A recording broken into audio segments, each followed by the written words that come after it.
In today's video I'm going to show you how I put up this garden arch, and this is going to be where my pumpkins are going to grow, and then we're going to talk a little bit about companion planting. Hi, I'm Robin. Welcome to Robin's Container Garden.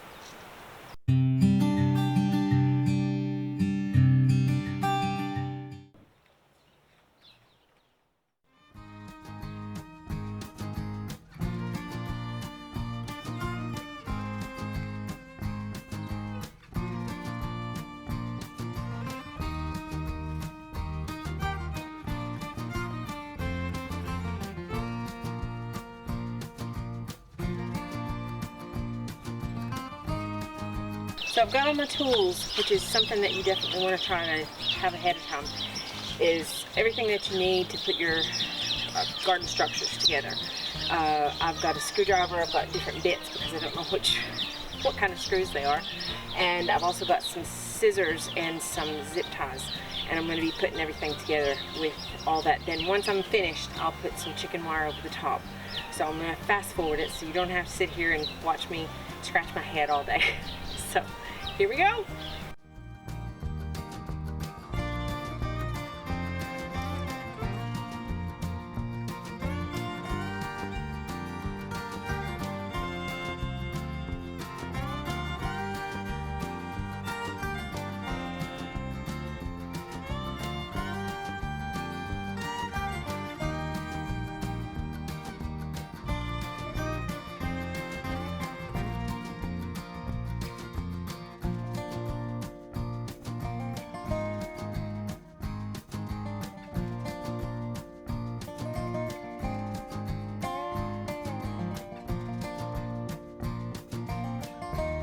I had to go back in and change because I didn't realize how unmodest my shirt was, so I don't want to have to be conscious about bending over in front of the camera. Sorry.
Okay, as you can see, I've got it up. My husband had to come out here and help me get them in the ground, but they're placed. And now I'm just gonna anchor them down with some zip ties, and then I'm gonna go get the chicken wire, and that ought to be pretty entertaining. As will watching me climb this ladder.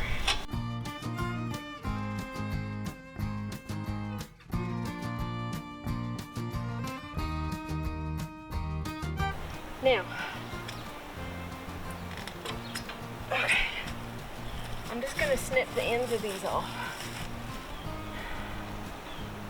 I'm going to snip the ends of these off because I don't like the way they look. These are plastic. I don't like using plastic, but I don't have wire, and our birds chewed off the string that we used on the beanpole last year, so I don't want them to chew this off too. So I'm putting the plastic around it, and then I'll put the chicken wire on it, and then hopefully it'll be stable. It's actually not bad right now, but I might actually put some stakes down on either side and tie those in as well, but we'll see once we get the chicken wire on there how stable it is.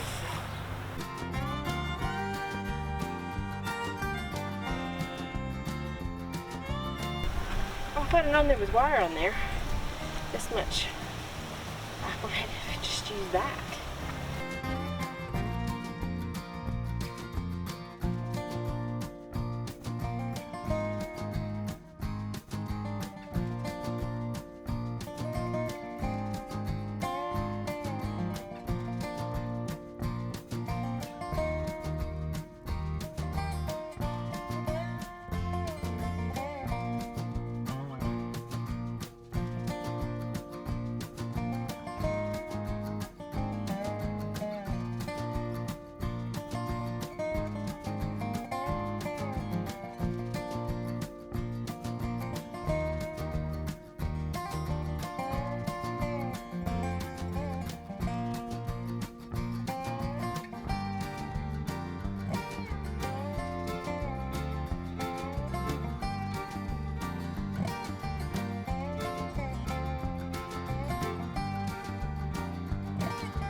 Okay, so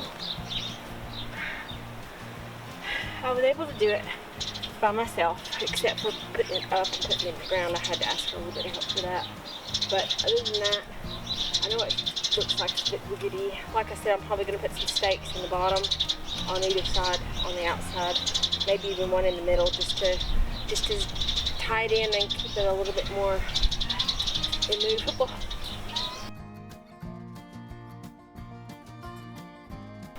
This is actually 2 arches that I got from Wilco for 10 pounds each. So what I've done is that I've lashed them together with some zip ties, and I've put some chicken wire across. Although there's a bit missing up there, I will get that fixed. But when I was putting this up the other day, it was freezing out here. So I decided I'd wait and finish it off later on when it's a little bit warmer, and it's still a bit freezing this afternoon. So, but I'm really happy with it. It's leaning forward just a little bit, but we are gonna kind of mush it down a little bit in the back when the ground gets a little bit softer. It was frozen this morning.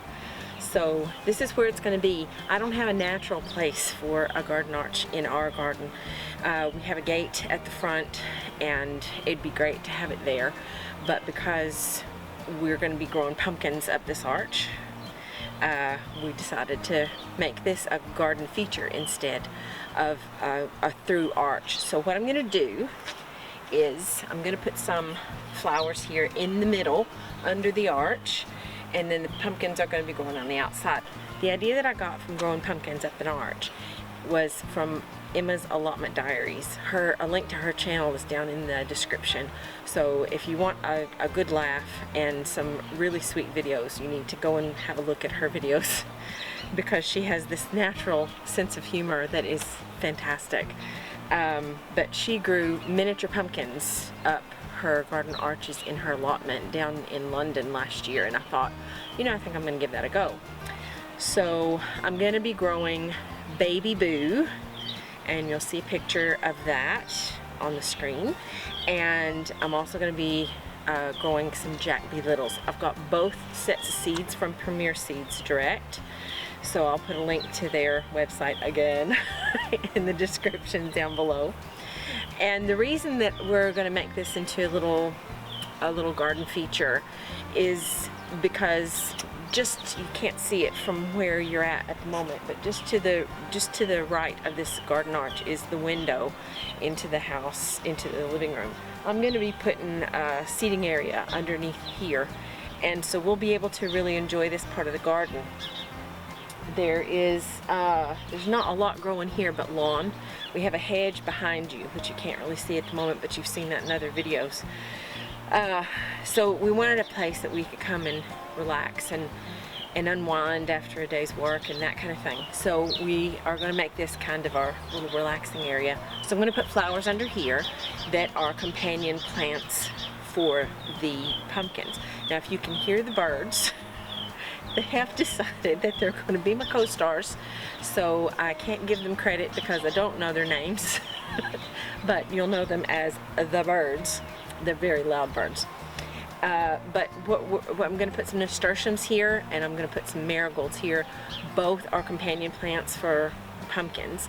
Give you a link to where I get a lot of my companion planting information, and that is GrowVeg. Their website and a link to their YouTube channel, as well as their garden planner, is down in the description below as well. The GrowVeg garden planner is a fantastic tool to be able to find some information about what good companion planting are. And companion plants are not always flowers, they can be other vegetables as well. So what I'm going to do is I'm going to break away just now, and I'm going to show you a little bit of how that works on their garden planner. So I'll see you back here in a minute. So this is the GrowVeg garden planner. So I've got my garden set up for this year in a square foot setup. The reason I've done that is just so I can get information about it, because I can go to my plant list and it gives me the information that I need as far as when to plant outside, when to plant indoors, when to harvest, and all of that kind of stuff.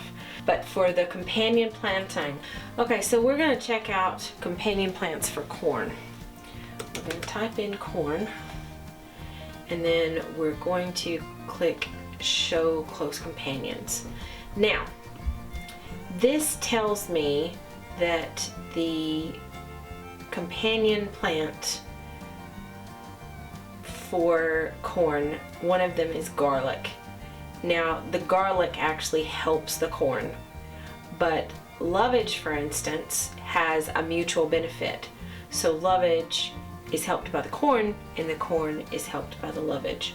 So now you've had a little introduction of the GrowVeg garden planner. I use that to find, it's a very easy tool to be able to find what I'm looking for as far as companion planting goes.